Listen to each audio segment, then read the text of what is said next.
मंडळी, हे पहा मी धने चोळत आहे असे शेतामध्ये. पहा हे असे धने असे पडतात चोळून. धने पडतात चोळलेले असे धने चोळत आहे मी. आणि ते धने तयार करत आहे बघा. कोथिंबीर लावली होती आणि कोथिंबीर जास्त झाली तशीच राखवली होती, त्याचे धने तयार केले मी. अशा पद्धतीने धने असे तयार करायचे आहे असे चोळून.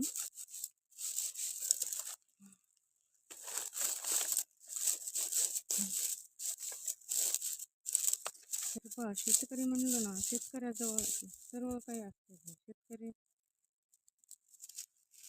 भाज्यापाला सर्व पालेभाज्या असतात बघा शेतकऱ्यांकडं. शेतकरी सर्व काही पालेभाज्या लावतात. मग धने पण मी घरीच तयार केले. पहा आता छान असे धने तयार झाले. हे असे धने हे असे चोळून घ्यायचे. याला असं दगड ठेवलाय, मी दगडावरती चोळते.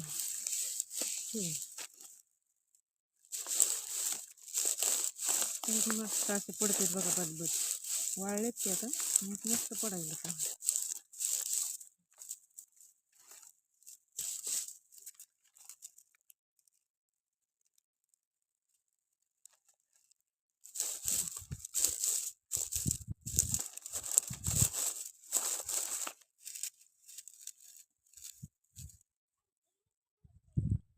बगर झाली. तर हे पहा अशा पद्धतीचे धने चोळले बघा मी. हे असे धने बघा पडतात. हे असे तयार केले असे वाऱ्याने वर करून. असे झाले धने.